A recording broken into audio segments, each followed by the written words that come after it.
Y'all know what time it is. I'm white. I got you, bro.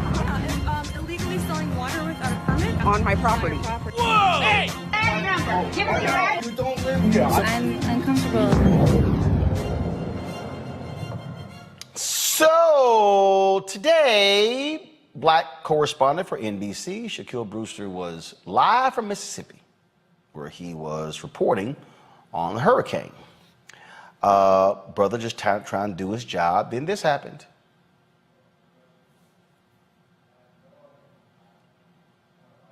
Hey.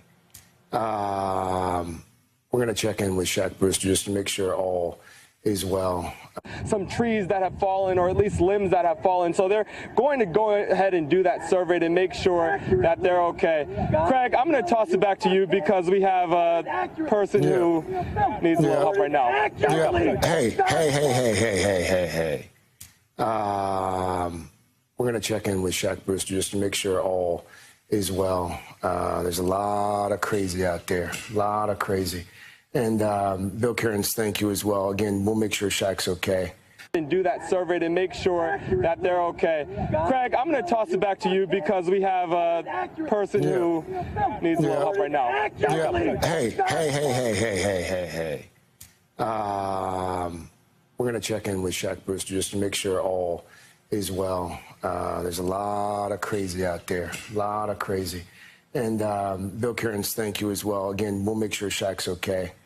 I do want to note here for a moment, you probably saw or heard a few moments ago, one of our correspondents was disrupted by some wacky guy during his live shot there in Mississippi.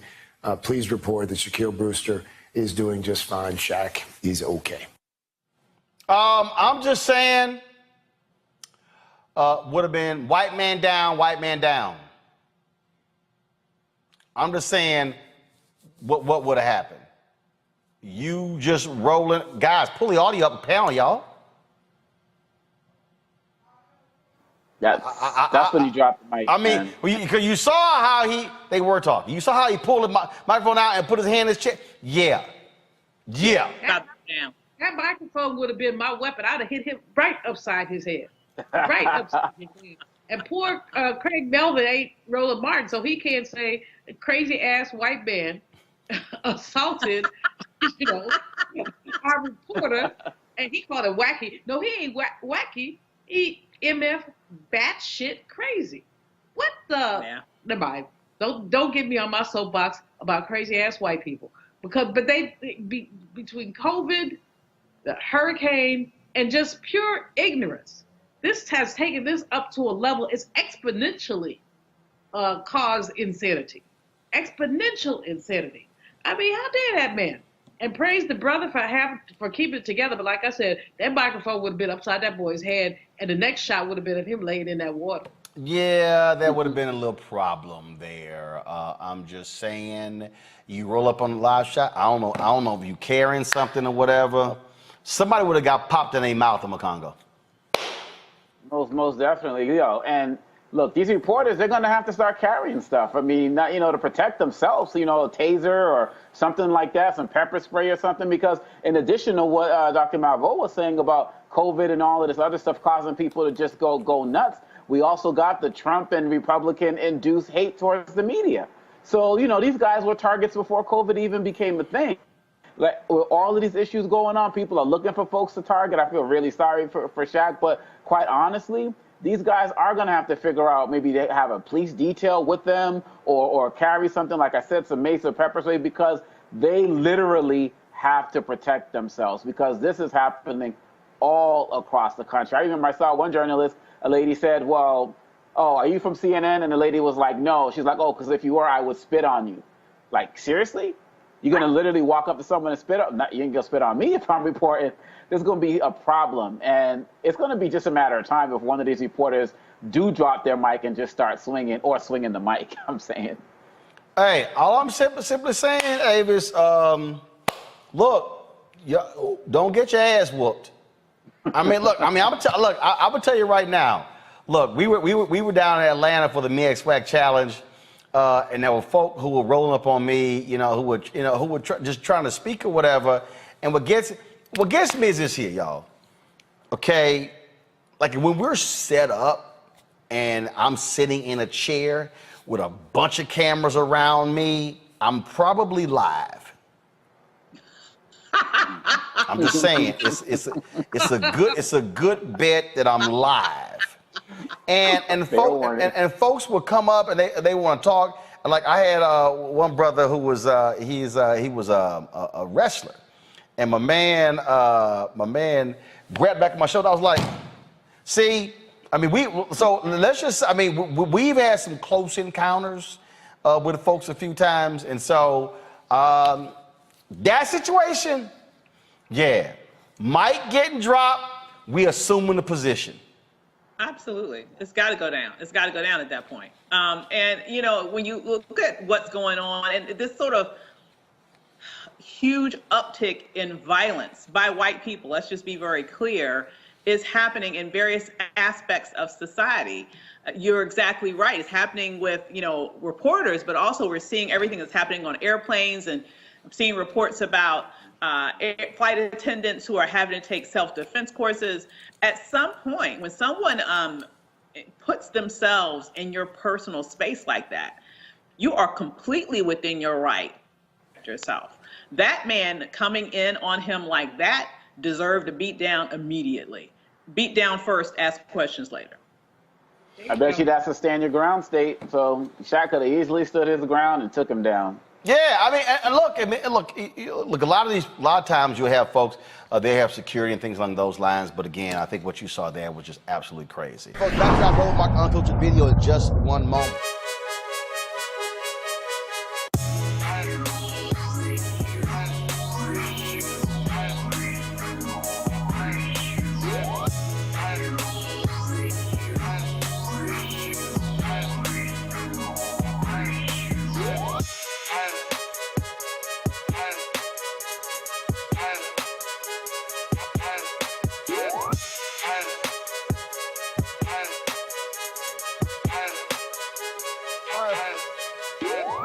All right, folks, CEEK is a streaming platform for virtual events and virtual reality experiences featuring the biggest names in music, sports, and entertainment from around the globe. It, of course, is a Black-owned company founded by Mary Spio. CEEK's mission is to enable content creators to directly generate revenue from a global audience on multiple devices, including VR headsets, smart TVs, gaming consoles, mobile and desktop devices, whether you're a gamer music, or sports enthusiasts, CEEK has something for everyone. All right, folks, and a couple of items that they have that you can actually purchase. That is their 360-degree headphones. Unbelievable sound and bass with these headphones. Great for gaming as well. Bluetooth enabled, and so you can definitely get these headsets in addition to their virtual reality headset as well, where you simply just pop your phone in right here, watch your VR content right there on. Watch it right there on CEEK.com. You can watch 360-degree video as well. If you want to get either one of these, go to CEEK.com. Use this promo code RMVIP21, RMVIP21, and that will give you a discount. And remember, when you purchase these headphones or even the VR headset, a portion of the proceeds comes back to us here at Roland Martin Unfiltered, Black-owned company, supporting another Black-owned company. Again, CEEK.com. What we're seeing, and I'm purposely wearing this mask, because this is one of the, the Dr. Clavon Gilman, he, of course, we had him on the show, emergency room physician out of Arizona. He posted this and said, these are these KN95 masks, bag of 60. He says one lasts him a week. You're all good. Ain't uncomfortable at all. In fact, this actually feels better than a lot of the cloth masks that I've actually worn before. And it is beyond me. It is beyond me to watch these people, Omokongo, who are absolutely out of their minds crazy. They're out of their minds crazy because, this is just stealing our freedom, and this is just preventing us from living and being who we are. And I posted this over the weekend, and a lot of people commented they saw this on my Instagram page. Anti-masker Caleb Wallace dies after organizing Freedom Defenders Against COVID mandates. So I posted this on my Instagram, and I'm going to read what I said, because I have no problem saying it. And then some people were like, oh my God, you're too harsh. That was unfair. And this is what I put. Now, there are about 2,700 comments on this here. This is what I said. Y'all want to see a dumbass? He refused to get vaccinated. He refused to get tested. Led anti-mask mandates. He touted freedom. Well, his ass free now. Free of life. This line from the story is heartbreaking. Wallace, who was 30, leaves behind 3 children and a pregnant wife. You've got to be a selfish idiot to do this to your wife, 3 kids, and baby on the way. Wow. Wow. Wow. A baby on the way as well. You know, they really think they're invulnerable. And I think some of these guys who act like this really, really believe deep down that maybe this is going to be a disease that's going to affect other people in some way, shape, or form. But how much more evidence and proof do we need that this is a problem? Look, I'm working in K-12 schools across the country. I was talking to somebody in Utah the other day. They're like, well, the school board is red, but the leadership in this school is blue, and they're fighting. Last year, when this was going on in the spring, we didn't put the kids at the bottom of these 2 elephants fighting right now, getting trampled. And so when we go back to the school examples that you were talking about, we are literally seeing these cases where schools are actually shutting down a day after opening. As a parent of 3 children who could not wait for them to be back into the classroom, I promise you, if I get a note saying that we're going virtual again, I'm going to lose my mind. The stress and the toll that this is putting on communities is incredible. Like, every parent is just waiting for that email the next day. And so we already got the real threat of COVID. And it's the COVID vaccine. It's not the COVID cure. Take the damn vaccine. We already have the real threat of that. But the other tiers that we have to pay attention to is the level of education that our children are losing, because when they got to be at home and they're not getting the best of services, and it's always going to affect us more, Black and brown people or people in poorer communities, and sometimes we make up to both categories in large numbers. and it's going to have extra large effects in the larger community as it relates to people not being able to go to work because they got to be home with the kids and so on and so forth. This is a health disaster, and it's an economic disaster, and as has been said, entirely preventable. People are leaving their wives and husbands and families and children behind over something that is preventable. It's one thing to not believe in the vaccine and take all of the precautions, but I hear what people say about your post being harsh, Roland. But I understand what you wrote exactly, because not only was he against the vaccine, he was out there flaunting every single thing that could help people heal themselves. And a lot of us are just fed up with that type of attitude and behavior. So there's going to be a lot more people who are agreeing with you than disagreeing. Folks, back to our Roland Mark Unfiltered video in just one moment.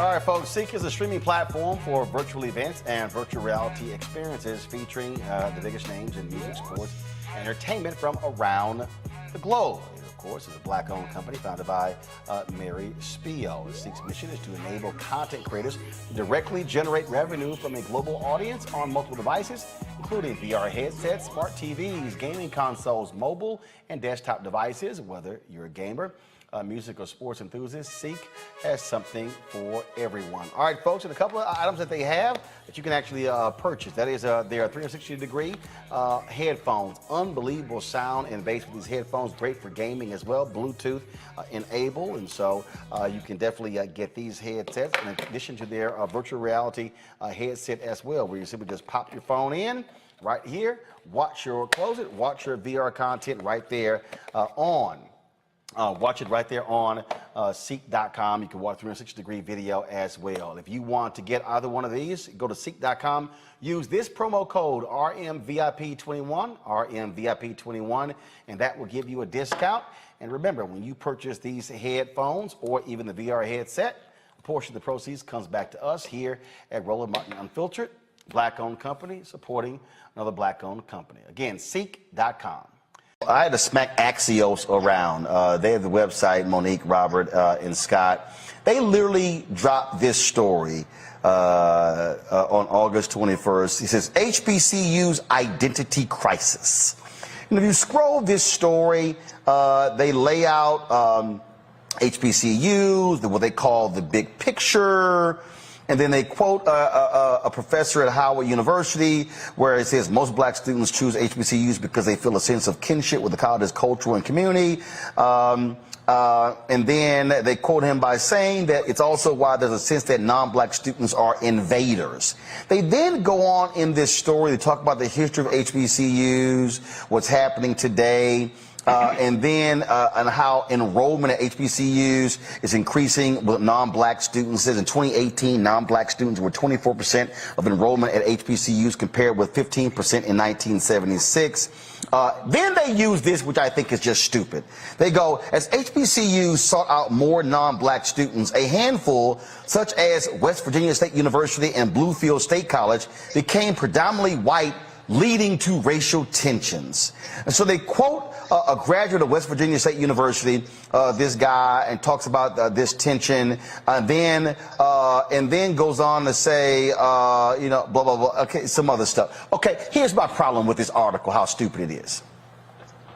And I literally tweeted the two authors of this article, as well as Jim Vanderhey, who is the co-founder of Axios. This article is stupid because they use as the example of HBCUs having identity crisis two HBCUs located in the state of West Virginia. Monique, Robert, and Scott. The black population of West Virginia is 3.6%. Not 36%, 30.6%, 3.6%. Okay? They make no note in this article about the explosion of attendance at HBCUs over the last decade. They make no mention that these two universities have been majority white over the last 20 plus years. Okay? So to give this impression that this tension that's going on at HBCUs having an identity crisis is absolute bullshit. And I literally said, how is it that y'all didn't quote nobody from NAFIO, no Leslie Baskerville, nobody from Thurgood Marshall, nobody from the UNCF, but y'all decided to quote a graduate of an HBCU, which is called a historically black college university out of West Virginia, where the black population is 3.6%. This is where I'm like, maybe your problem is, Axios and Jim Vanderhyde, y'all ain't got enough black editors. Maybe your problem is you ain't got enough black staffers who would have seen the story and say, identity crisis? No. This is absolutely idiotic, Monique, and horrible journalism. It is. Robert. I yield to Scott for 300. Robert. I call on who's She yielded to me. This ain't Congress. Well, a couple points. It was Jeopardy. A couple points. One on the kind of circling back to the female drum major story. I do want to give a shout out to LaToya, the showstopper Lee, who was our drum major at Clark Atlanta University back in 2002. When female drum majors We ain't talking about Clark Atlanta. Well, look, I went to Clark Atlanta. I'm The in Atlanta. story was Grambling. Clark Atlanta. Can you stay focused? Going to point B on this issue. I think that what we're seeing in the popular press, particularly right-wing press, is an effort to slander HBCUs. As we've seen more and more funding going to them, more and more publicity. We saw what Chris Paul did in the bubble to promote HBCUs. We're seeing more SWAC and MEAC teams playing major universities. We're seeing more money going towards HBCUs in general. They were trying to do everything they can. Why would you say going to Howard? Well, it's Clark Atlanta's there, so if they can't get into Clark, there's always Howard. So, That's why I yielded to Scott, because Hey, listen, Howard's getting the money and they hating. That's all it is. Go ahead, Exactly. Go ahead. Continue. But here's Forgive the me. deal, Roland. Here's the deal. Historical black colleges are doing better than ever financially. The last COVID Relief Act relieved all of their debt through UNCF and through and the federal guarantees, right? Private billionaires and multi-million and millionaires are giving more to historical black colleges because of the racial equity plans out here.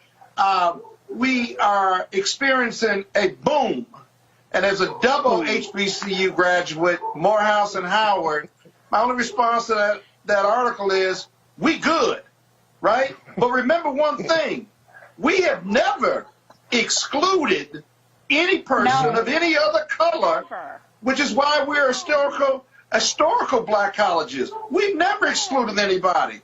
Morehouse 10 years ago had a white valedictorian. And so that article is rooted in ignorance. And as someone who sits on the board of my alma mater, as secretary, I know the facts and the statistics well. And so they could have interviewed me. They could have interviewed you. They could have interviewed Dr. David Thomas or the president of Howard University, but they didn't. So they weren't looking for truth. They were looking for a story to back into it. They backed into this bullshit. I just have a problem you writing a story saying, go back to it, HBCU's identity crisis, and written by Shauna Chin and Marissa Fernandez. And I literally tagged both of them in my tweets to Jim Vanderhyde saying, this is a bullshit story. And I got a problem with the story. But Roland, the identity crisis in their minds is they view which is why I keep saying Howard. But the same is true of Morehouse, because they got my brother Robert Smith money. And just, you know, let me go back to Spelman and some Cosby money. Let me just talk about it and understand that when we don't struggle, they think we don't have an identity. Like us struggling to get an education is part of the identity, and it is not. You can't steal my culture from me as a Howard grad just because people who are of other hues come through. They've always been coming through, and they get an education and they experience more blackness than they've ever experienced while they get their wonderful education. So just because people with millions and billions are more and more supporting what the three of us on this panel have been blessed to experience doesn't mean that we don't have an identity. We have our same identity. We are just ratified. And for hold up, they mentioned the We're ratified. Hold up. They mentioned the donations. This is the lead of the article. Historically, black colleges and universities are seeing a new wave of substantial donations and interest from big name talent, but the attention has also highlighted questions of cultural identity. No, let me say this. No. Let me say this right here, Axios. You have decided to all of a sudden realize that HBCUs exist. Exactly. You have decided that. Not all of a sudden big name talent. Let's be real clear. Let's be real clear here. I want to be real clear, Axios. Nicole Hannah-Jones going to Howard, as well as why is it escaping me? Ta-Nehisi Coates. They ain't the first big name folk to go to HBCUs. See, all of a sudden, let me just go ahead and break this down. All of a sudden, white people and other non-black people are going, oh my God, Nicole Hannah-Jones and Ta-Nehisi Coates, they're going to HBCU. Oh my God, what's going on? To teach. When there have been a number of big name people. See, the problem is it's big name people that white people know. So see, that's why. So the real issue is not HBCUs have an identity crisis. The problem is Axios has a black identity crisis because you now have discovered HBCUs. So because now I'm not done. So because Mackenzie has taken her divorce money from Jeff Bezos and has given millions to HBCUs. Y'all have discovered that HBCUs exist. And so all of a sudden, you want to write a little cute story about, oh my goodness, identity crisis, because y'all looked up and went, woo, there are 2 HBCUs that are predominantly white. Let me help y'all out. There are actually 3. There's Bluefield, there's West Virginia State University, and there's also Lincoln University in Missouri. Those 3 are predominantly white. Now, if y'all want to, you can go to Harris Stowe, that's also in St. Louis, to find an HBCU. If y'all also had any depth whatsoever, Axios, Shauna Chin, Marissa Fernandez, what y'all would have done, because see, I've done it, because I've actually covered this for years, you would have realized that West Virginia State University and Bluefield State College have gone to great pains in order to ensure their students don't forget their HBCU legacy. What you may have also realized is that Bluefield State College created scholarships to attract black students who in the area of theology to come to that Christian university because of that history. I'm sorry, how do I know that? It's probably because I've actually talked to the president of Bluefield State College, who has worked in partnership with my pastor, Ralph Douglas West, out of Houston, Texas, the Church Without Walls. See, that's what happens when y'all talk to black people who have an understanding of HBCUs. So, message to all mainstream white media. If y'all gonna all of a sudden discover HBCUs, do the damn research before you write ignorant ass headlines saying there's an identity crisis at HBCUs. No, y'all are just clueless. Yeah. And we'll leave it at that. Folks, back to our Roland Martin Unfiltered video in just one moment.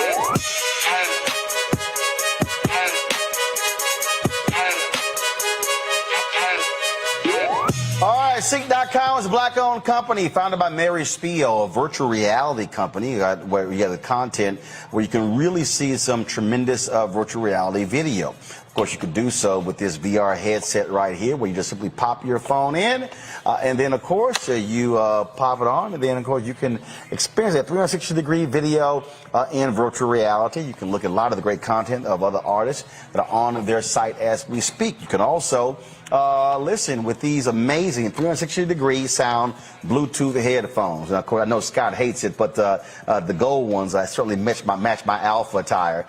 And so, again, great sound. You can use it for gaming. Like I say, it's Bluetooth, so you can take phone calls. The music is tremendous. The bass is crazy. Folks, if you want to get these headphones or you want to get the virtual reality headset, go to CEEK.com. Use this promo code RMVIP2021. RMVIP21 if you want to check it out. So go to CEEK.com to try these products out. And then when you support CEEK.com by buying these products, a portion comes back to us at Roland Martin Unfiltered. So we certainly appreciate Mary Spio and CEEK.com for being partners with us here at Roland Martin Unfiltered. All right, folks, let's talk a little COVID here.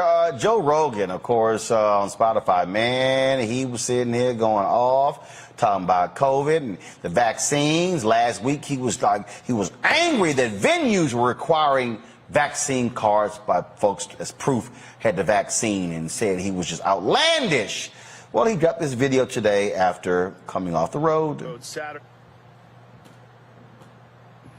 Feeling very weary. I had a headache, and I just felt run down. And just to be cautious, I separated from my family, slept in a different part of the house, and throughout the night, I got fevers and sweats, and I knew what was going on. So I got up in the morning, got tested, and turns out I got COVID. So we immediately threw the kitchen sink at it, all kinds of meds, monoclonal antibodies, ivermectin, Z-Pak, prednisone, everything. And I also got an NAD drip and a vitamin drip, and I did that 3 days in a row. And so here we are on Wednesday, and I feel great. I really only had one bad day. Sunday sucked, but Monday was better. Tuesday felt better than Monday, and today I feel good. I actually feel pretty fucking good. That's the good news. The bad news is we have to move the Friday show in Nashville. It's going to move to Sunday, October 24th. So that will be the new Nashville date. My apologies to everyone. Obviously, there's nothing that I can control. It is what it is. Crazy times we're living in. But a wonderful, heartfelt thank you to modern medicine for pulling me out of this so quickly and easily. And my love to all of you. Thank you. Bye. So, Robert, he threw all kind of meds at it, thanking modern medicine. He was trashing Fauci. He was sitting here.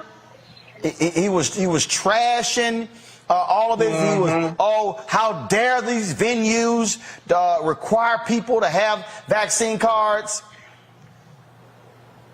Now your ass got COVID.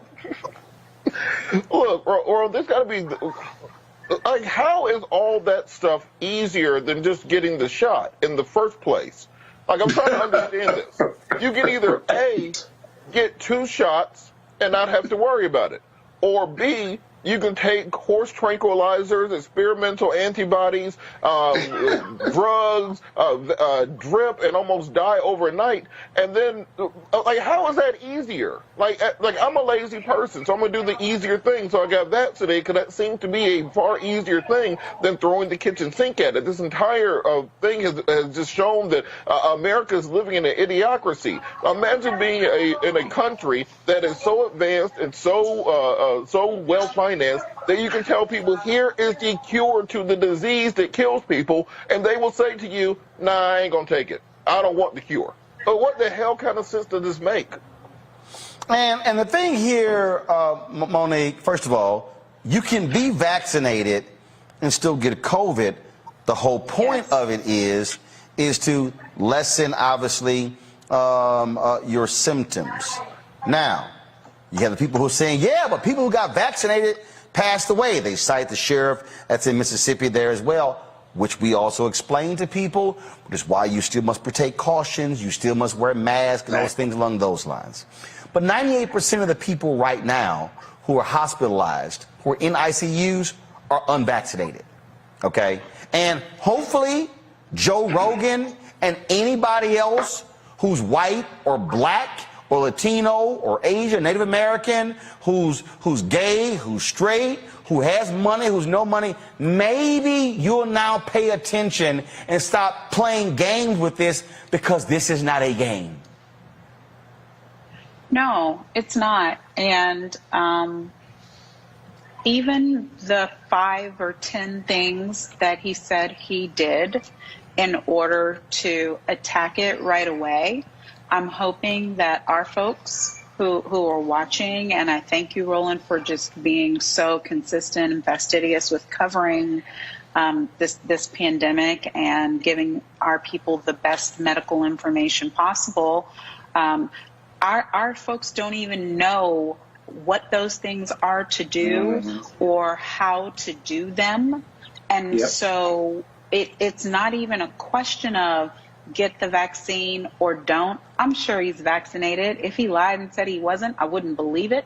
But then feeling symptoms from a breakthrough and then knowing, I mean, to try prednisone, to know which vitamins to take, to be able to access all of the different things that are available to people who have money, influence, the right color, access to medical insurance, access to health care.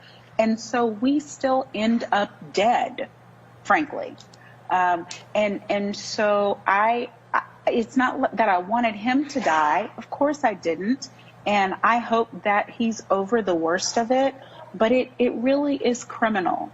It really is criminal for people who are affluent and of a certain means and station in this life to push out their you don't need whatever kind of views onto people who can't even fathom the types of things they have access to when they're in a pinch. And that particular point right there, Scott, is important because for a lot of people who aren't making $100 million from your Spotify deal, all the stuff he described, they can't afford all that. It's so misleading, and it's just fundamentally wrong. But when you look at his video purposely avoids talking about the dangers of COVID. He said, oh, I had one bad day. Oh, it wasn't too bad. I was better, and they pumped me full of drugs and stuff. He sounded like Donald Trump, if you will, that he was triumphant over it, and therefore it was okay. It wasn't too bad. But what about the long-termers? You see, I have friends who are long-termers who still can't taste their food. They can't smell. They have no sense of smell. They have liver and heart damage. That's the real danger. Sure, 90% of the people in ICU right now haven't been vaccinated, but there are people who, even if they cure themselves or if they overcome it, are still have long-term effects. That, in many respects, is more dangerous because you're going to have a lifetime of long-term effects as opposed to being in an ICU and dying from COVID. They're both just as bad. And I just think it's just unbelievably sad and cruel that these leading voices on this platform, this media platform, are spewing this negative filth, and 49% of Americans who live in this incredible country are not getting vaccinated, are catching COVID, making life miserable for the rest of us, and we won't make it, this government, Democrat or Republican government, I don't care, won't make it an obligation, won't make it a requirement to be vaccinated, for kids to be vaccinated, for adults to be vaccinated, when you have over 500,000 people have died from it. You can read anecdotally, but this science is real. It's real. Yeah. And yet we kind of are dumbfounded as we walk around with COVID and hold on to our First Amendment rights. It's a compelling state interest, health, safety, and welfare. We can impinge on our constitutional rights when you have that compelling state interest. It's time to do it. They've got a new variant right now called Mu, that they're monitoring right now, which is spawned from the Delta variant, they think, which was spawned from the original COVID-19. This thing may never go away so long as we act like this. All right. Thank you, Scott. I'm sorry. Roland, Go ahead. You said compelling state interest, and that was going to be my only question. Scott, do you have a plan in mind for how the federal and also, I can see how the state government could get a mandate going, but how can the federal government do it? Because we know that these states, like my home state of Texas, like Louisiana, the Florida, all the devil governors, they're not going to do it. So what could be done for them? So the federal government, the same compelling state interest under the U.S. Constitution, they can still impose that federal mandate on the states and penalize them or withhold funds if they don't accept it until the case can go to the Supreme Court. That's very doable. But we do it for polio. We do it for smallpox. Yeah. We do it for driver's licenses. We do it for all of these things to impinge on our constitutional rights. And the federal government just seems to be hesitant to do that because the country is politically split right now. And I get that part, but eventually, how many people are going to have to die? How many long-termers are going to tax our healthcare system before we wake up and say we must infringe on your First Amendment rights and you must be vaccinated because science works and all your political bullshit doesn't? Your political bullshit kills. And it's a bottom line proposition, and it never stops being that.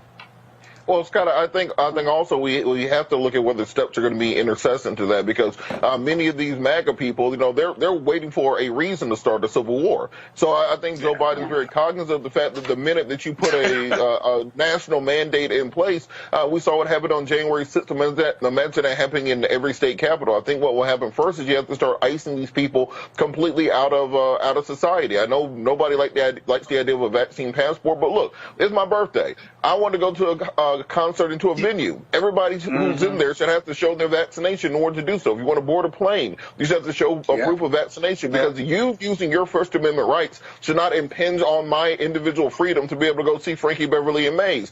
I don't need to think that I should be punished because of your bad decisions. Yeah. Wait, Robert, are you saying did it's your birthday for real? Ice the MAGA people? Is it your birthday? I just want to make sure I heard that. You can ice them, you said? Yes, Monique, it is. Yeah, you got to ice them out of society in general. Robert. Happy birthday. That's not the point. The point is, you got to ice these folks out of society so we can all reopen and get back to doing normal stuff. You're not going to use your 11 millimeter to do that. I just want to make sure. You mean politically ice them, right? Yeah, we mean that you have to stay home. You get to stay home. The rest of us go outside. Exactly, man. It's unbelievable. It really is. It's just unbelievable. Are you singing? You're letting her sing on your show, Roland. You would never let me sing. I'm here for it.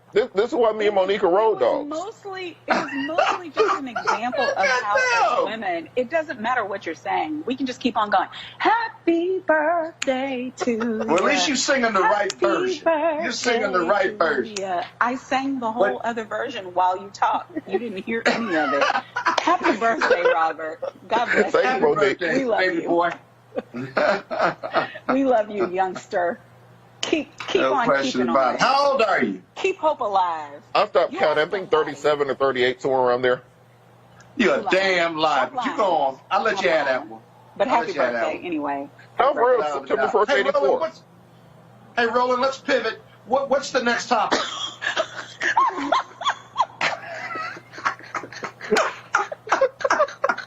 I knew you loved that one. Monique. You don't want us to ever have a show. I hate you, Scott. I hate you every time you tell him what to do. Our hopes of our own time is further and further away. He's not amused. He's not amused. I know he isn't. Quiet. This is our shot. What is wrong? We could just let the camera keep rolling until 9 and just do a spin-off. Folks, back to our Roland Martin Unfiltered video in just 1 moment.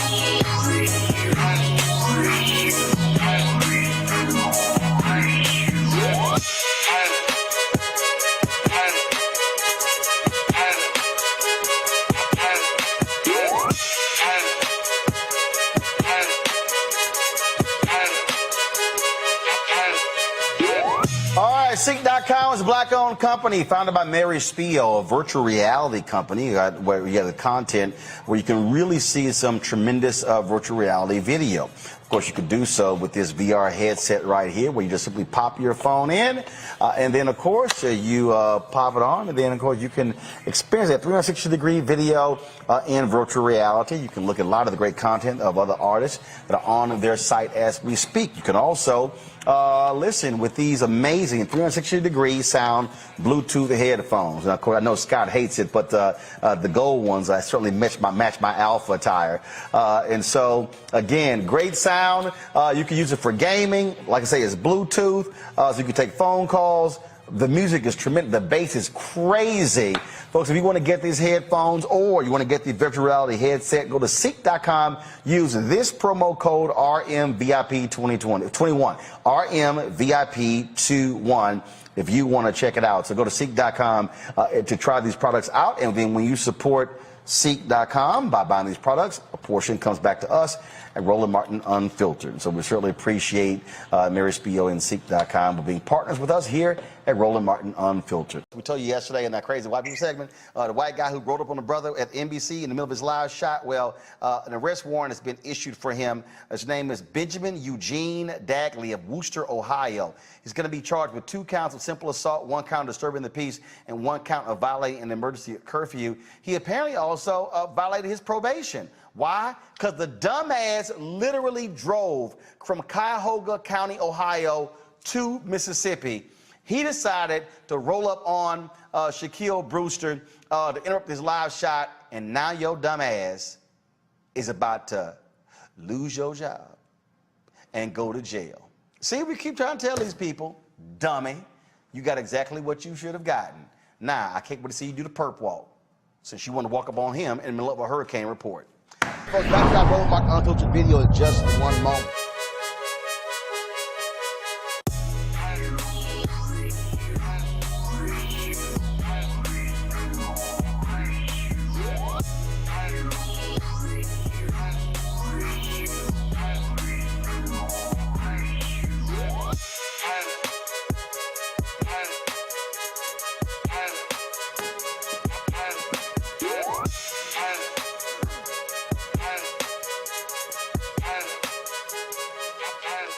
All right, fam, folks, at CEEK.com, virtual reality, of course. You can check out the content at CEEK.com. The company is black-owned, founded by Mary Spio.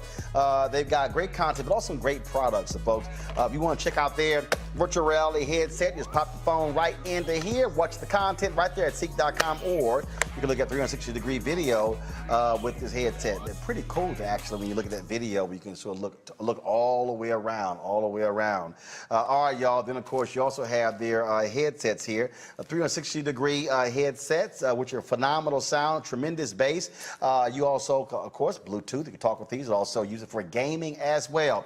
Use the promo code RMVIP RMVIP21, RMVIP21 to purchase one or the other. You can also subscribe to CEEK.com for their content, music, sports, all kind of great live stuff. So just go to CEEK.com, CEEK.com, and check it out. Folks, Afghanistan is now waking up to a new reality. The U.S. military has withdrawn all of its troops, ending America's longest war. Nearly 2,500 Americans died during that particular war, spanning 4 presidencies. Also today, President Joe Biden spoke with regards to the pullout. You've had people who are still questioning that, saying that why did of course, the United States pull out, that he could have rescinded the decision or altered the decision of Donald Trump. But President Biden made it perfectly clear that was not the case. And he also made it clear that this was the right decision for America to get out of this war, for him to actually end this particular war. And so you still have those particular critics. Here's some of what he had to say today. It is now over. I'm the 4th president who has faced the issue of whether and when to end this war. When I was running for president, I made a increase in the risk to U.S. personnel and our allies. As a result, to safely extract American citizens before August 31st, as well as embassy personnel, allies and partners, and those Afghans who had worked with us and fought alongside of us for 20 years, I had authorized 6,000 troops, American troops, to Kabul to help secure the airport. As General McKenzie said, this is the way the mission was designed. It was designed to operate under severe stress and attack, and that's what it did.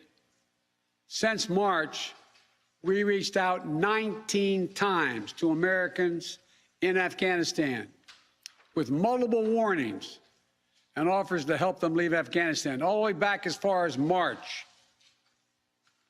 After we started the evacuation 17 days ago, we did initial outreach and analysis and identified around 5,000 Americans who had decided earlier to stay in Afghanistan, but now wanted to leave.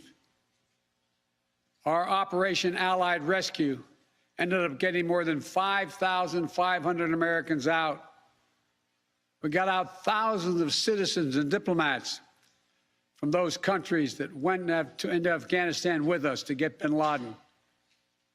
We got out locally employed staff of the United States Embassy and their families, totaling roughly 2,500 people. We got thousands of Afghan translators and interpreters and others who supported the United States out as well.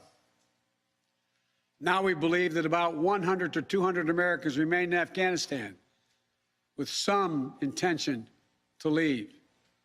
Most of those who remain are dual citizens, longtime residents who had earlier decided to stay because of their family roots in Afghanistan.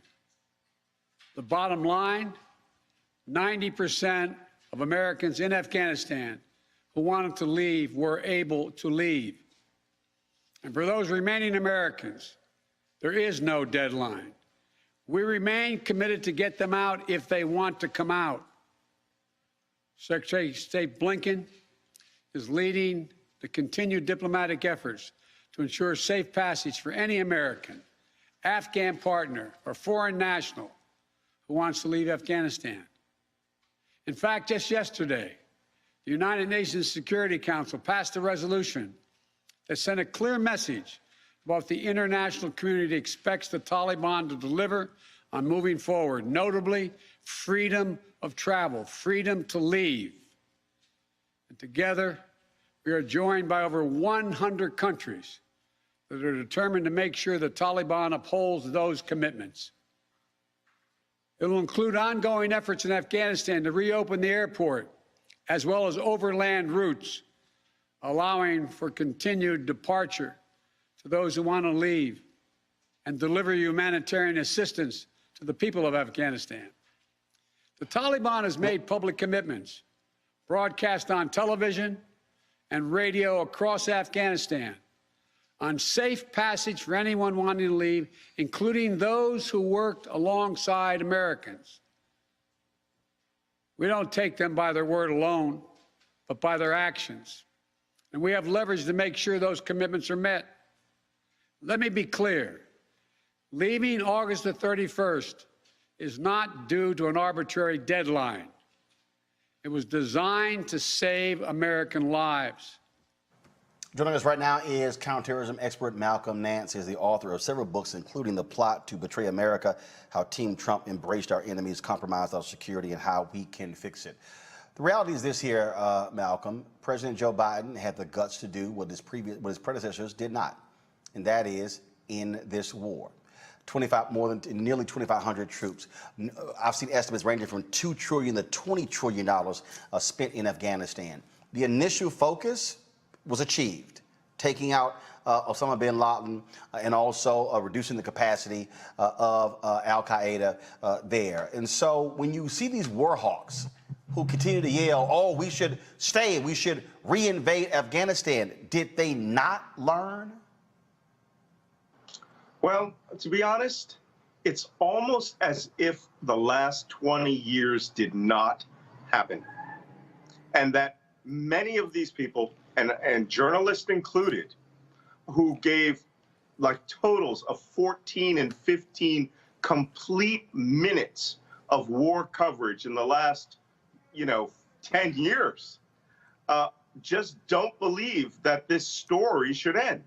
So we have these people who want to carry out retaliatory attacks for a suicide bombing attack, or to continue our presence in Afghanistan, which would bleed us even further in manpower.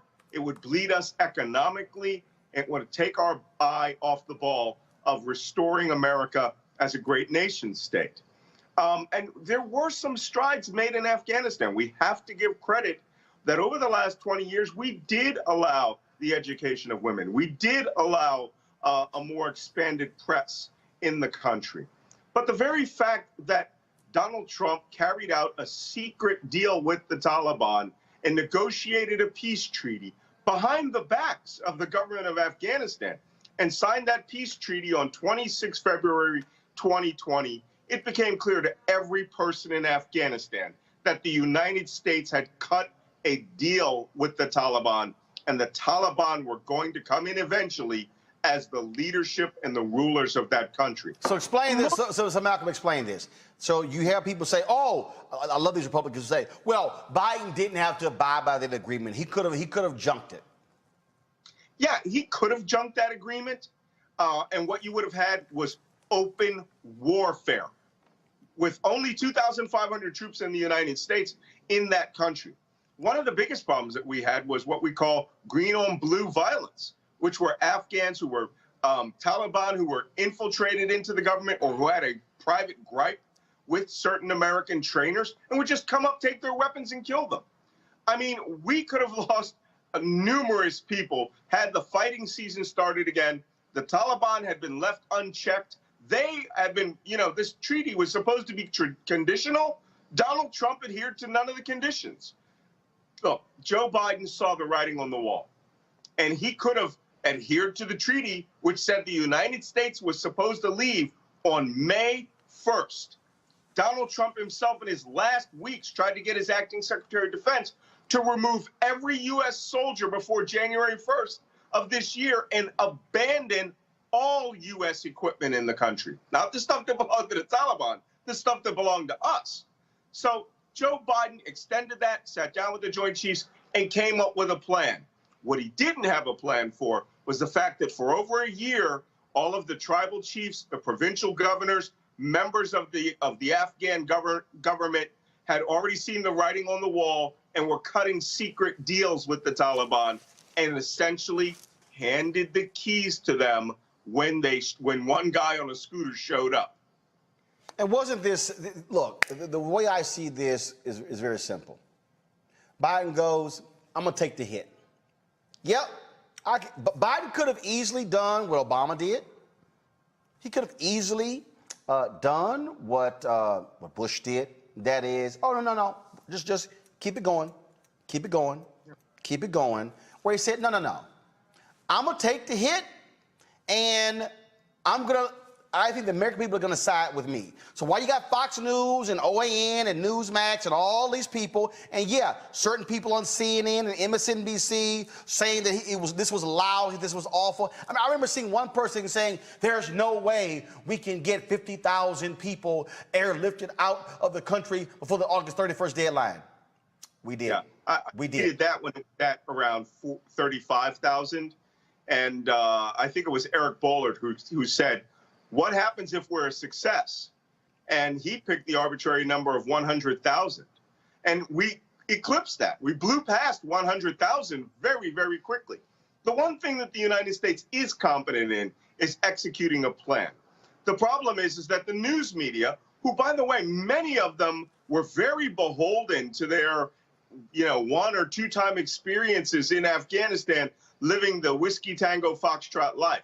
And if you haven't seen that movie, I'm going to prescribe this to all your followers. If you want to see why they went after Joe Biden, watch the Tina Fey movie, Whiskey Tango Foxtrot, which is about the wild life of journalists living in Afghanistan. It's sort of like an adult amusement park with liquor, right? Where they live in these luxurious villas. They all have private security guards, drive around in armored vehicles to get that perfect shot or to get that interview, and people die all around them. Many of these journalists are regretting now that they don't have that. That life is going away. The people that they met, the experiences that they have.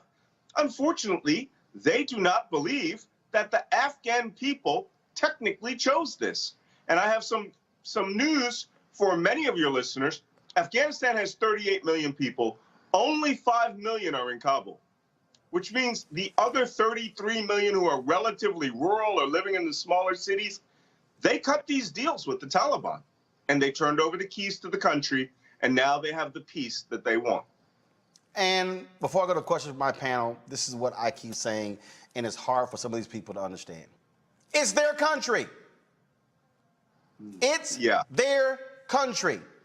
And I absolutely understand the concern about women, about girls, about freedom. The Taliban has already made it clear that they're going to lead by a rigid Islamic rule. But let's be real clear. That's Saudi Arabia. Right. Look at how the dictator in Turkey, how he's leading. Myanmar. I mean, we can go Philippines. We can go a whole lot of places in the world where America is aligned with folks who do not believe in democracy, do not believe in human rights. Hell, China. I mean, we can go on and on and on. And so this idea that we are going to tell somebody what the hell to do in their country, but then we the same folks, hell, who don't even want Americans telling each other what to do in this country. Come on, right. That's a farce. Yeah, and Afghanistan is a patriarchal, misogynistic, tribal society, okay? And 90% of that population lives rurally. Very funny, the right wing criticized me for saying that many of them are goat herders. Most of them are goat herders. I mean, this is a rural society that is agrarian. They live on basic subsistence, but you know what their key subsistence is? Islam, as they want to practice it. Islam, as they see it. They are conservative. They are fundamentalist, right? But what they want is they want their cultural norms to be adhered to without a 2,000-pound laser-guided bomb dropping on their head, accidentally wiping out their village or destroying a wedding party with an AC-130 gunship. It's regrettable. But those deaths were principally because we decided that, we would work towards the goals we established, which were not particularly compatible with the average person in Afghanistan. So they spent this last year choosing who they wanted to rule. Questions from my panel. Mustafa Sadiq Ali, your question for Malcolm Nance. Malcolm, it's good to see you. Yeah, I was blessed that both my family and friends made it back home safely after fighting in Afghanistan. I'm curious, what are one or two of the lessons that you think we should take away from the engagement there? So, you know, I'm an old spy, so I have some very specific things that just drove me absolutely crazy because I speak Arabic. And when I went there the first time in 2002, the reason that I got through to so many of the walis, right, the senior male leader of the village, tribe, or family, is because I could pray in Arabic. I could speak Islam. Yeah, I mean, I could speak Arabic to them. I could read the Quran in Arabic. I could sing nasheeds in Arabic, which they view as the pure language of the Quran, or the pure language of the Prophet. So it opened immense numbers of doors. The very fact that we have to evacuate tens of thousands of translators shows that for 20 years of war, our people didn't even learn their language. So we have a very soft bigotry of culture. We do not care about the cultures we go into. We want to bring our culture on top of it. You know, we want to teach kids not just to eat chocolate bars, but to drink Rip It, concentrated caffeine drinks and things like that, and create this expectation that they will become a mini United States. Many of the neoconservatives and the politicians who invaded Afghanistan and Iraq, especially Iraq, thought they were going to recreate Germany or South Korea there. It takes 5 minutes on the ground to realize you're never getting there. This is not a place where a Marshall Plan could build them up economically and you could change their culture into being, freedom-loving, small d Democrats. These people live tribally. They defeated Genghis Khan and Alexander the Great and the British twice and the Soviet Union with their interfamilial tribalism. So instead of bringing that and investigating the human factors to determine why we were considered bad, laser-guided bombs, and why the Taliban were considered acceptable, Muslims working towards a cause they could understand, well, then we essentially just fought that war 20 times over. And the worst part is no one read a book about Vietnam, which was the exact same thing. Brianna, your question for Malcolm Nance. Yes, thank you so much for having this conversation. It's very vital with our world expanding. And you've touched on great points. I don't remember Donald Trump flying one Kurd to safety. He let Turkey slaughter them, and they were our allies. They served with our troops, and there was no outrage from that. But Biden has safely evacuated more than 100,000 Afghans at this point. And I'm saying, let's take score. As it stated, Trump had a year to get the civilians and allies and diplomats out of there, but not one peep. He did it, for the Nobel Peace Prize, wasn't serious, and now Biden comes in and takes control of it. And, while we work to end our presence safely, we can't abandon the women and children of Afghanistan. But frankly, I know we can't keep asking our service members to go in alone anymore. And so it's time for the world to generally invest in the United Nations to develop a robust and consensus-building institution, one that's truly capable of handling severe humanitarian challenges like Afghanistan and Haiti as well, of what's going on over there. And so as we keep a close eye on how these crises unfold, what are some policies or suggestions that you think could come from the White House and really playing a role stronger into the United Nations when focusing on this? I'm glad you said that. I've worked with the United Nations in some pretty obscure parts of the world. Sometimes they knew I was working with them. Sometimes they didn't know that I was working with them. But I always understood their goal, right? Many people like to disparage the United Nations and think, oh, there are a bunch of consensus-building people. We're going to have 500 meetings. There's some organizations that are insanely successful.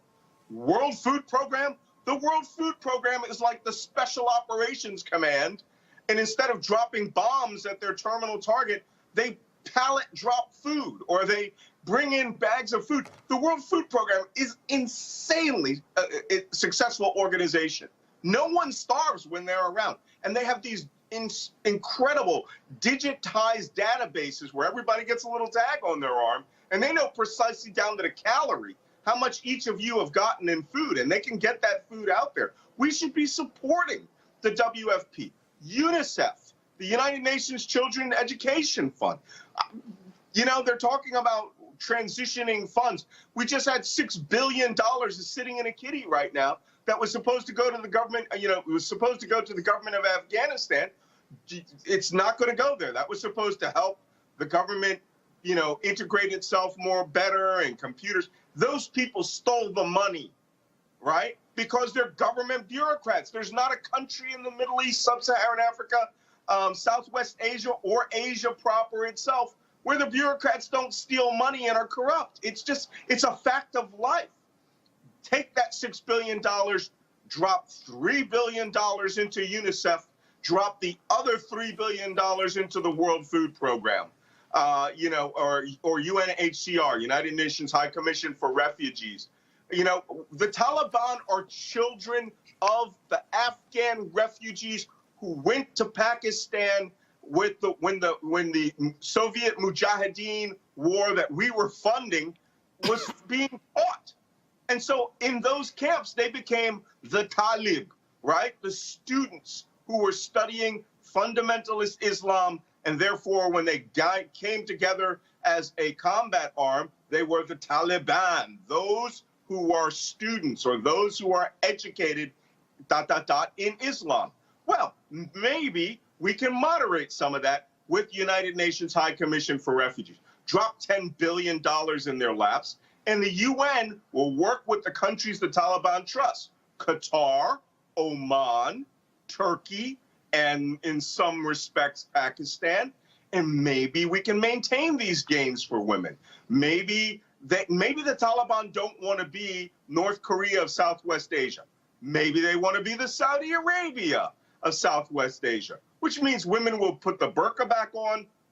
They will be what we call Mia bil Mia, which is 100%. That's all black, all gloves, all socks. That's what the Saudis are. And they're considered relatively liberal compared to the Taliban. The Saudis themselves will want to have a moderating effect on them and to create this Islamic Emirate of Afghanistan. But we have to support the global organizations. And you know, the minute we do this, we execute the Malcolm Plan, the right wing will go crazy about the New World Order because they're crazy. And they hate anything that will benefit people of color on the other side of the world, even if it is the most successful food programs that moderates the Taliban's extremist activities. These people won't care. You and I both know that. Final question, Cleo Monago from Malcolm X. Greetings, Malcolm. It's good to meet you. Hey, before September 2001 at 8:46 a.m., most of us had not heard of the Taliban. They weren't a household word to us. I've been told that they're a terrorist organization. I've also been told that before 9/11, this country, I think it would maybe have been the younger Bush, had invested in the Taliban and given money to the Taliban.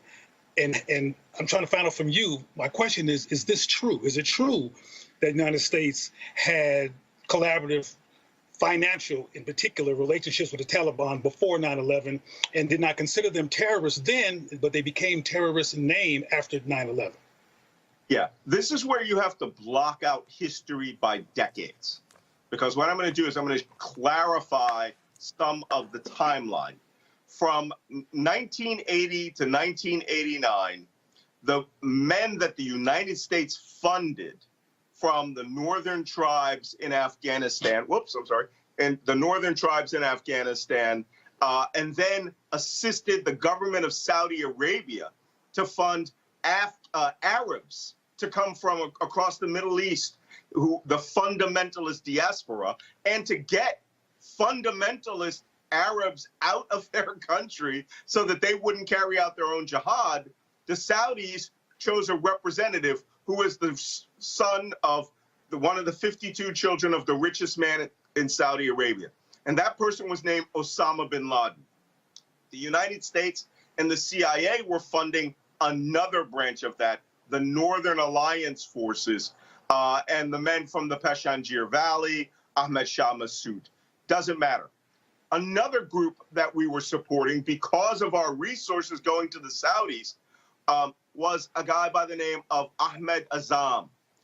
This was the fundamentalist. Azam was a Palestinian who had studied in Saudi Arabia, close friends with bin Laden. But Azam was really about the entire getting rid of the Soviet Union out of Afghanistan. Those people were all collectively called the Mujahideen, right? The Holy Warriors. When the war ended in 1989, and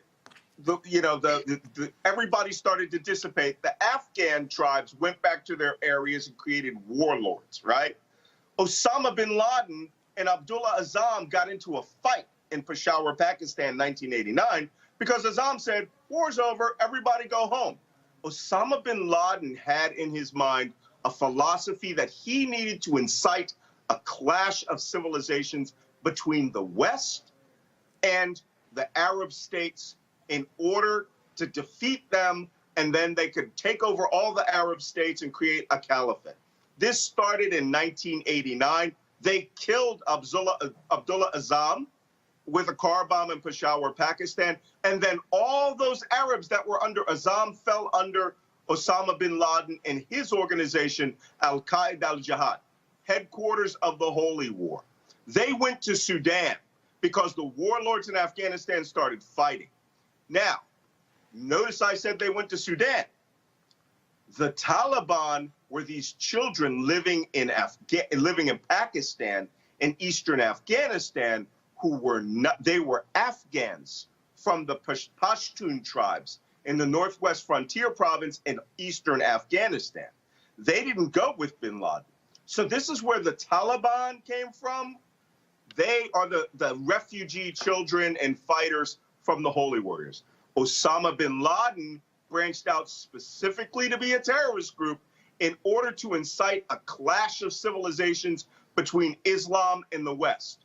When the Taliban defeated all the warlords in the 1980s, 1980 all the way up to 2001, right? Or I think it was like, no, not 1980, 1990, 91, 92, all the way up to 2001, they were just creating their own country, the Islamic Emirate of Afghanistan.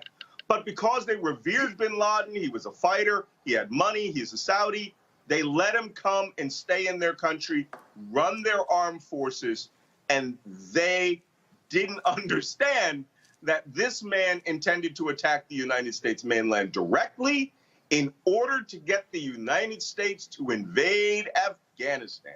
And his incitement was called the September 11th attacks, the holy month attacks. That was 9/11. Bin Laden wanted us to invade Afghanistan so that he could do to us what he did to the Soviet Union, which was break us politically and economically. And arguably, he's done that. Malcolm Nance, have not seen you a lot on MSNBCs. That's why I called you. I said I need to get your perspective. There are very few black people out here breaking this whole stuff down from a counterterrorism perspective. We certainly appreciate you joining us, folks. One of Malcolm's books, you see it right there, and that is The Plot to Betray America. Folks, be sure to get that. Malcolm, thanks a lot. Just remember, Roland, black spies matter. Absolutely. I agree. Folks, back to our Roland Mark Unfiltered video in just one moment.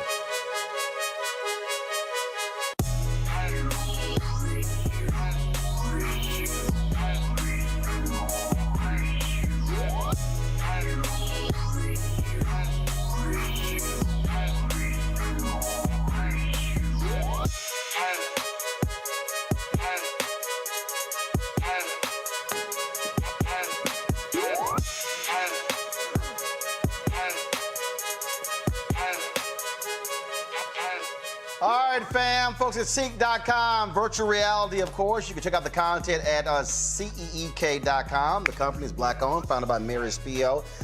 They've got great content, but also some great products, so folks. If you want to check out their virtual reality headset, just pop the phone right into here, watch the content right there at CEEK.com, or you can look at 360-degree video with this headset. They're pretty cool, actually, when you look at that video. You can sort of look all the way around, all right, y'all. Then, of course, you also have their headsets here, 360-degree headsets, which are phenomenal sound, tremendous bass. You also, of course, Bluetooth. You can talk with these. Also use it for gaming as well. Use the promo code RMVIP21, RMVIP21 to purchase one or the other. You can also subscribe to CEEK.com for their content, music, sports, all kind of great live stuff. So just go to CEEK.com, CEEK.com, and check it out. All right, folks, glad to have all of you here for our big announcement. On Saturday, we marked the 3rd anniversary of Roland Martin Unfiltered. That's right, the 3rd anniversary. Can you believe it? It has been a phenomenal 3 years. If you have been with us along the way, helping to build this, the first daily digital show specifically targeting African Americans, 5 days a week. When we started, we were 1 hour, and then we moved to 2 hours in our 2nd year. Unbelievable growth, have more than 1 billion minutes watched. We've had just numerous interviews, and of course, averaging 20, 30 million views a month. Just phenomenal growth. But that was never the plan, just to have Roland Martin Unfiltered. So I am excited today. Well, you know what? Before I do that, I'll tell you this here. Why do we do the show? That's because, of course, remember, we abide by, like all the black press, that initial black newspaper, Freedom's Journal, March 16th, 1827. This is when they dropped the paper, Freedom's Journal, the nation's first black newspaper. And this is it right here. And the thing about Freedom's Journal, in the 3rd paragraph is this. This is what they wrote. We wish to plead our own cause. Too long have others spoken for us. Too long has the public been deceived by misrepresentation in things which concern us dearly. No, we didn't misspell public. That's how it originally was written in 1827.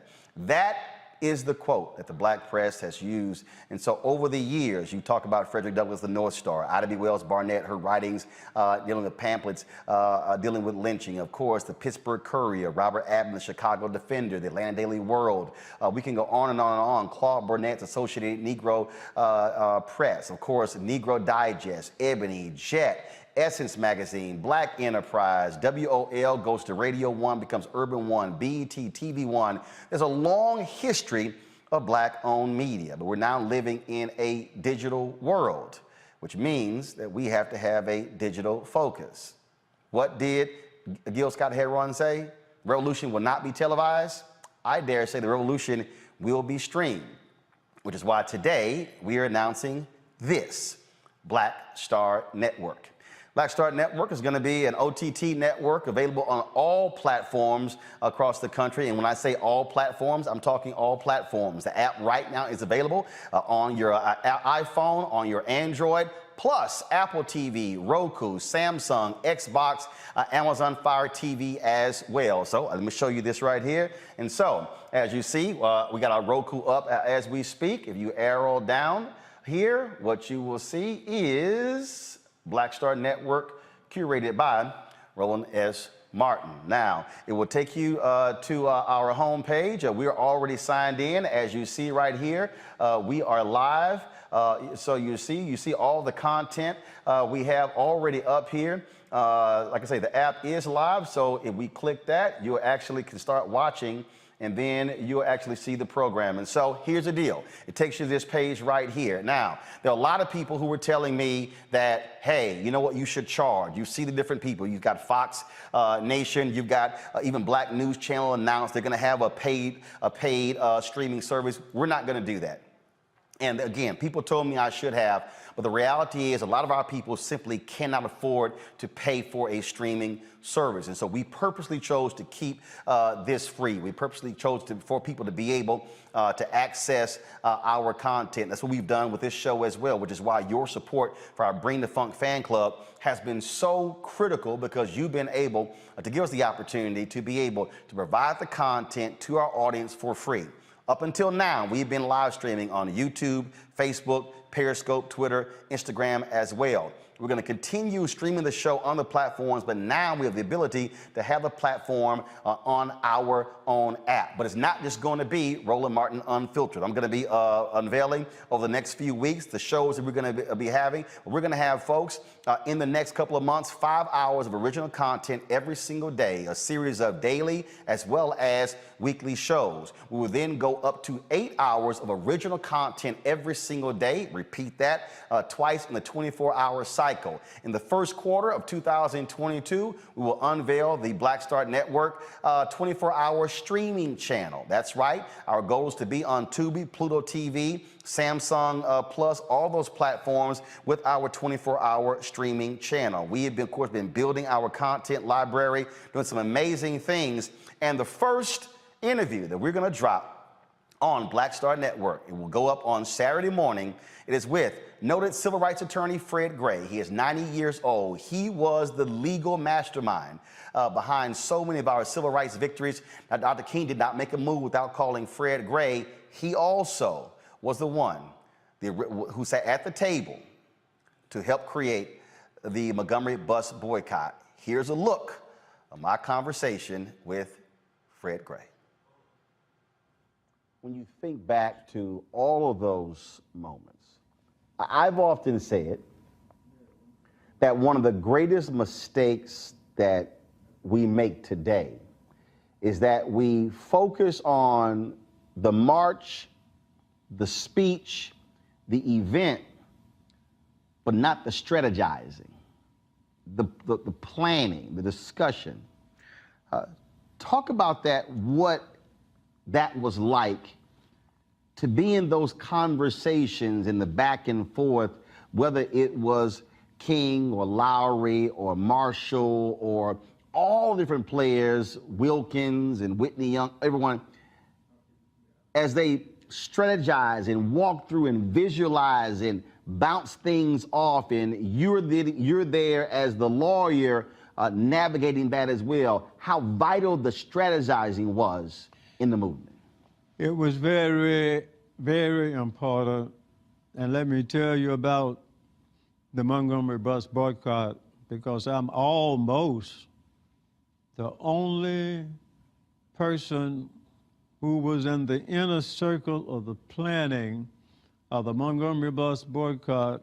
I think there's probably only one now that's left other than me.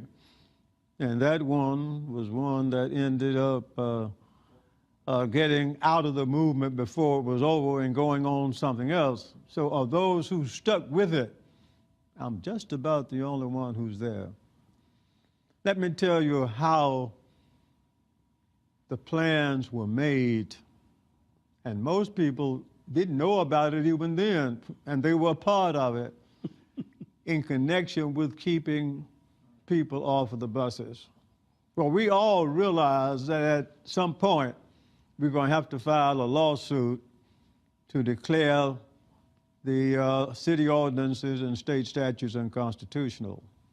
However, it takes a long time to do a lawsuit. You can do it, you've tried, you got 2 or 3 appeals, take 2 or 3 years. And if you're going to tell people immediately that you got to stay off of the buses until the lawsuit is resolved, they say you whistling Dixie.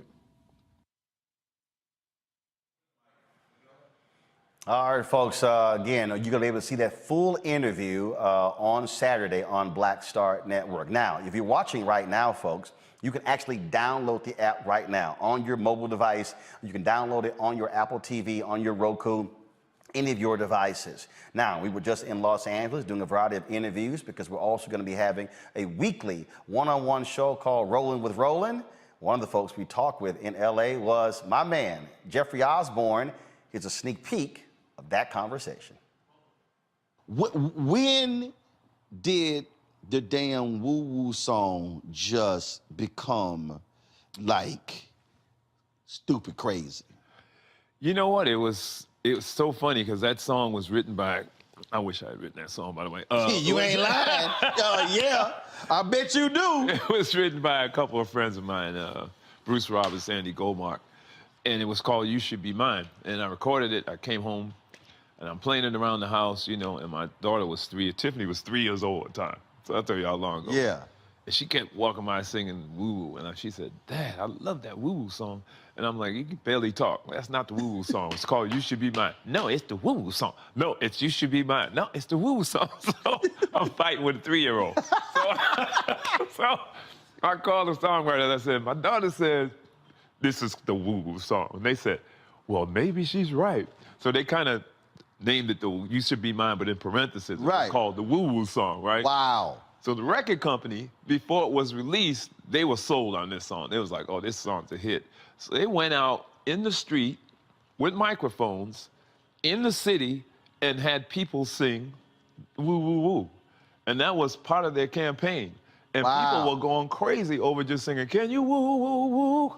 And that song just blew up. And from then, now people are calling me the woo-woo man. I'm like, what? Right, you don't, Jeff, that's the woo-woo man. Right, it's a woo-woo man, exactly. But that song, man, even still today, I go out and people sing, they love it. And the worse they are, the more fun it is. It don't even matter how good you are or how bad you are. Then people started showing up at the concerts knowing I was going to go. They were showing up with instruments. Guys were sitting out with saxophones. Are you serious? I'm serious. I'm serious. They got up with a saxophone. One guy had a flute. I'm like, what? It's like, I'm going to get my moment. Yeah, exactly. It's crazy. Oh, okay. Now that's wild. It is wild. Yeah, people just started showing up with instruments. One lady had a tambourine. Just wanted to play the tambourine. I'm like, this is not an audition. This is... Had you ever done a show and you didn't sing it and they were mad as hell? I don't think I've ever not sung that show. So as y'all can see, you can actually see, boom, the network, the interview right there, live as we're broadcasting the show on Black Star Network. Now, remember when I went to Ghana in 2019? We were there for 10 days. We shot some amazing stuff. Well, COVID greatly impacted us last year, my Ghanaian crew. We have been busy this year finishing up the project. We're putting together a 10-part series that will air exclusively on Black Star Network. You now get the first peek at the sizzle reel of 1619 to 2019, the year of return. You read about it in history, you know, you talk about it, you see it on our side, you know, of the United States, but to actually come here and see where this story of slavery started and connecting the dots is just a wow factor for me right now.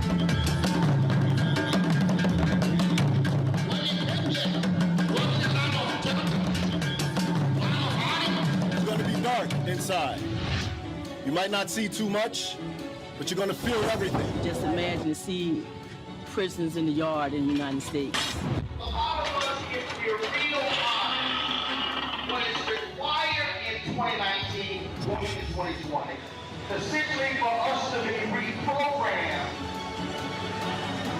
from what they taught us needs to be removed and extracted. It just doesn't make sense that the richest continent in the world should be inhabited by the poorest people of the globe. Part of that is by design.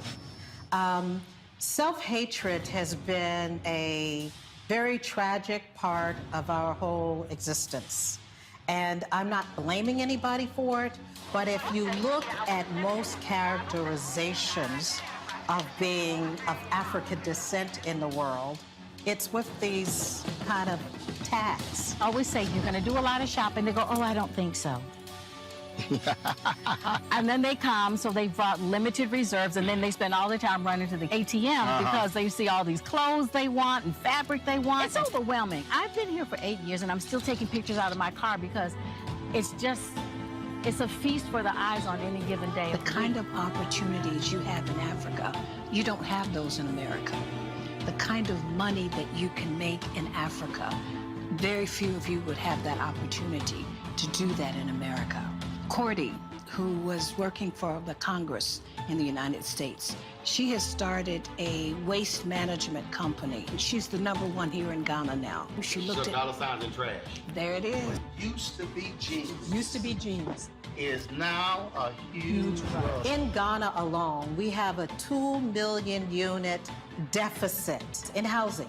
2 million. 2 million.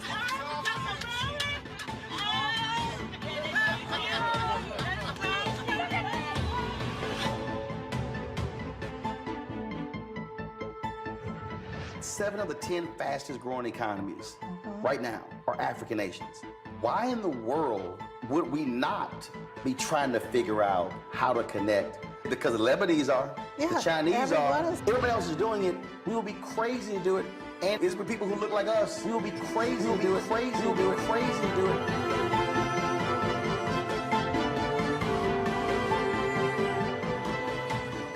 And one of the issues that we have when we're streaming on Facebook, YouTube, and Periscope, Instagram, that we're limited in doing what we call pre-rolls. And so when we have advertisers who want to actually run spots, well, we have to go through all these different hoops. Now having our own OTT network, we can actually integrate commercials like this into our programming. Of course, we partnered with Coca-Cola for the Me SWAC Challenge. We're going to be attending 3 HBCUs with 8 HBCU games with them this year. We'll be at the Magic City Classic in Birmingham. We'll be at the Bayou Classic in New Orleans. And of course, the Celebration Bowl in Atlanta in December. And so for the advertisers who we're talking to, we'll be able to do this on Black Star Network.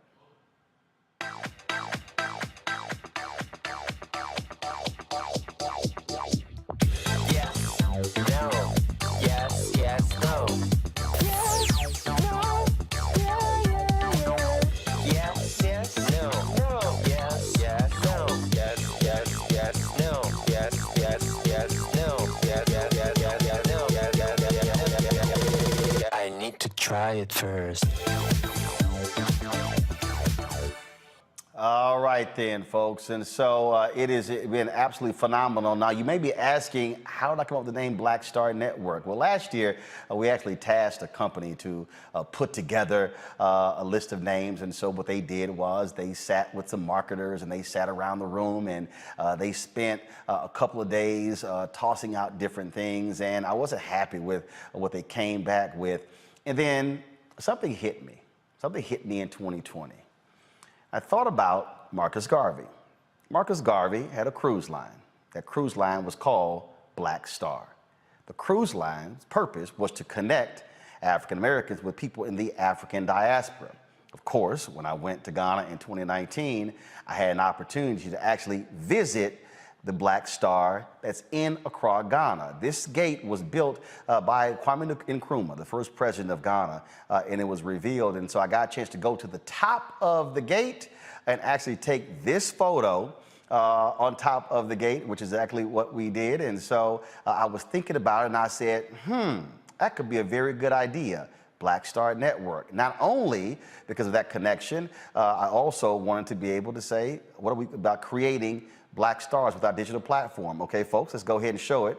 And so that's one of the photos there. You saw it in the video as well. And so there were several different photos that we shot because Nkrumah wanted he wanted Ghana to be the gateway to Africa. Well, we want Black Star Network to be the gateway to Black-owned content, to give an opportunity to Black creators to be able to show what they can do. And so we've got some phenomenal things that we have planned. I'm not going to announce the shows that we have lined up, but folks, trust me, we're focused. It's an amazing stuff. We're in 3 different areas: news, politics, business, tech, and also in culture. Culture could be religion, it could be entertainment, it could be any number of things. It could be cooking, it can be comedy, it can be all kinds of different stuff. And so, man, we got some stuff lined up.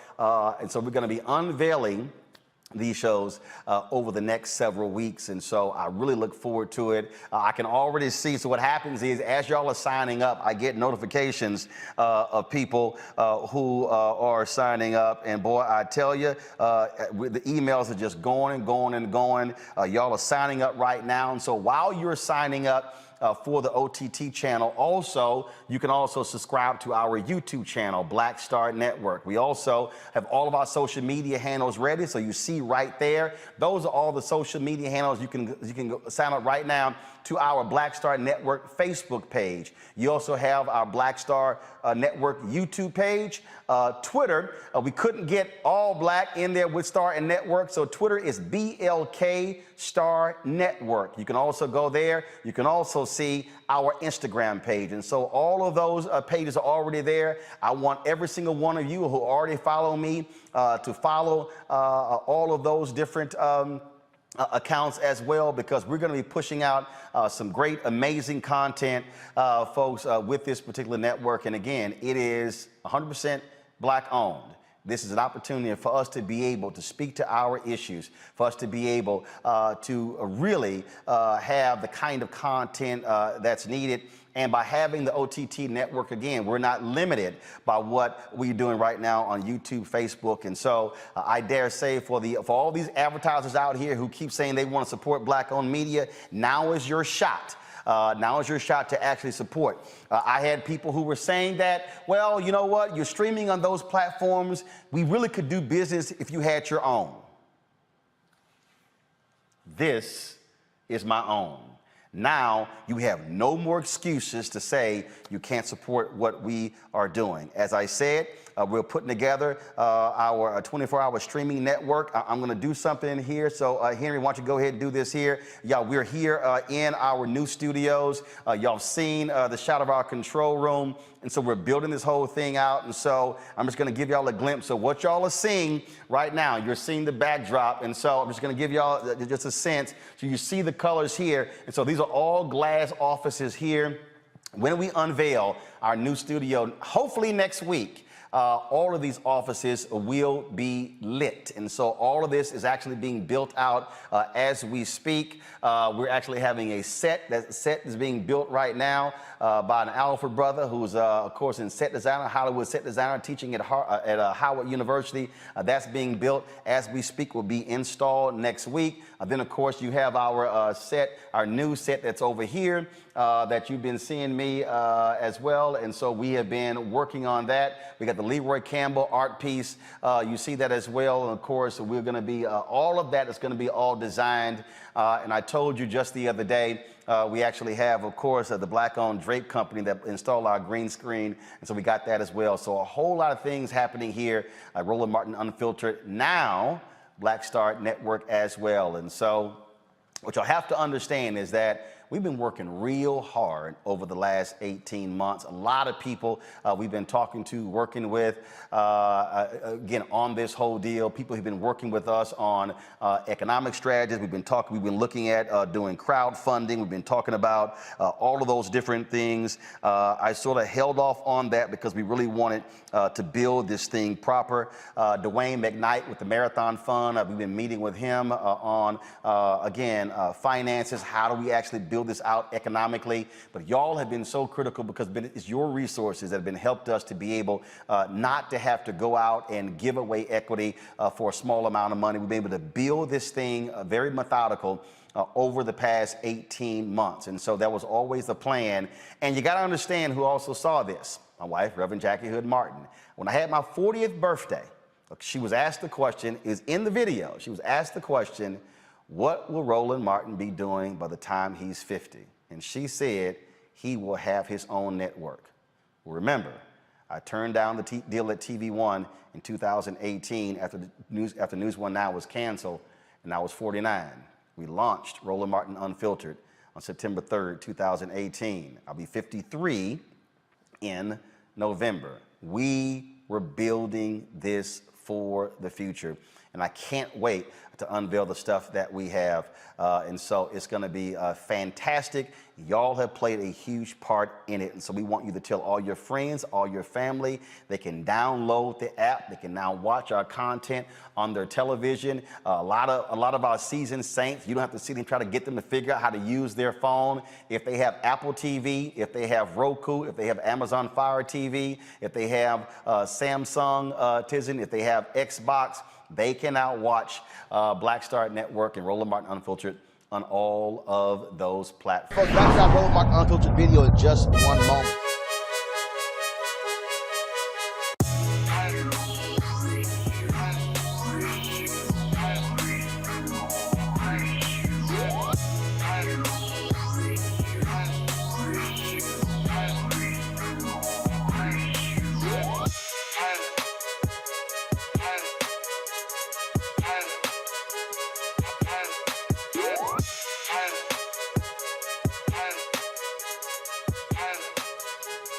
All right, folks, CEEK.com is a black-owned virtual reality company founded by Mary Spio. That's right, VR is all the rage.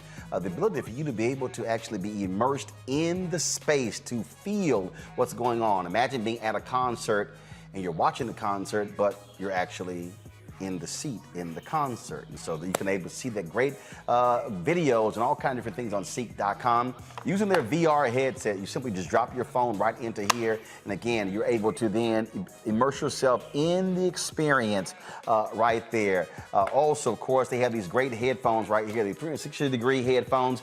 You can use this for gaming. It's Bluetooth. You can talk on them as well. The bass is tremendous. I love jamming these when I'm on airplanes.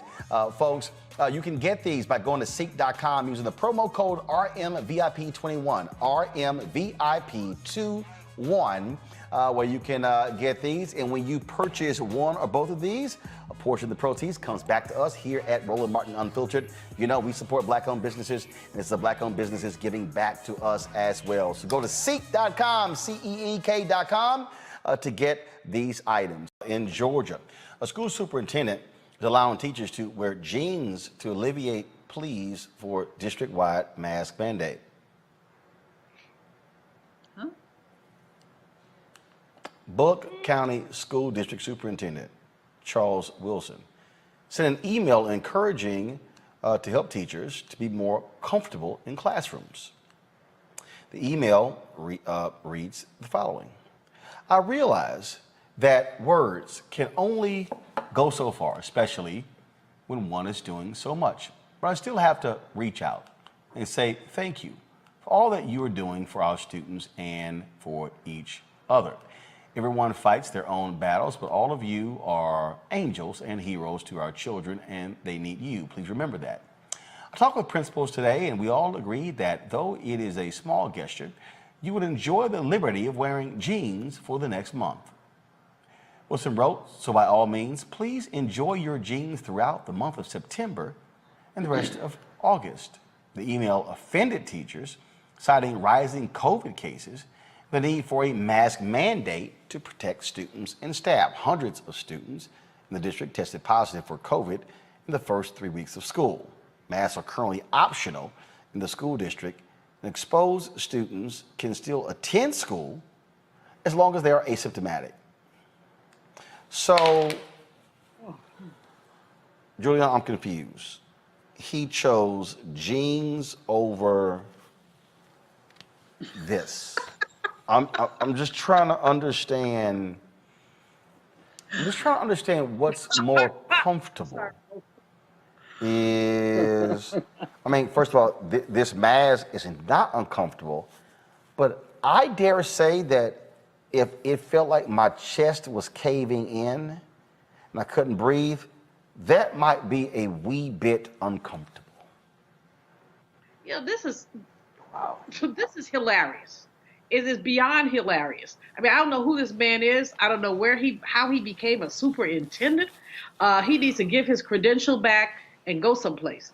I mean, this is just the craziest thing I've ever heard. First of all, the reason why teachers dress professionally is to show students, to be role models for students. And the teachers want mask mandates because they want to be safe and they want their students to be safe. So what does this idiot do? I mean, so you can wear jeans? I mean, what is the point? I don't get it, but I just find it repugnant that someone who's an educator and a theoretical role model would come up with such a stupid, not trying to curse on the air, but you know what I'm thinking. Just a stupid directives. So no mask, but you have jeans. That's not an even exchange. I mean, that's simply not an even exchange. age. I mean, I don't get it. I am an educator. That's what I do. And I just can't figure out this man's rationale. But if he's elected, put him out. If he's appointed, unappoint him. He is endangering students, and he is endangering teachers, and he is a MF idiot. Folks, back to our Roland SMACKS Unfiltered video in just one moment.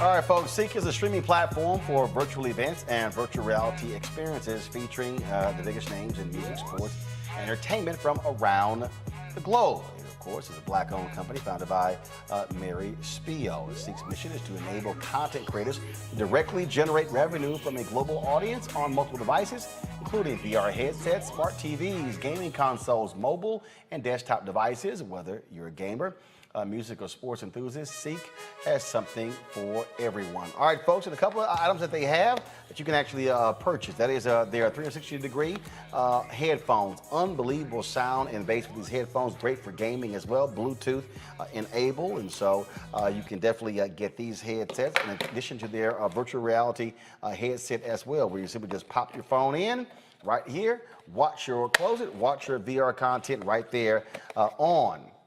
Watch it right there on CEEK.com. You can watch 360-degree video as well. If you want to get either one of these, go to CEEK.com. Use this promo code RMVIP21, RMVIP21, and that will give you a discount.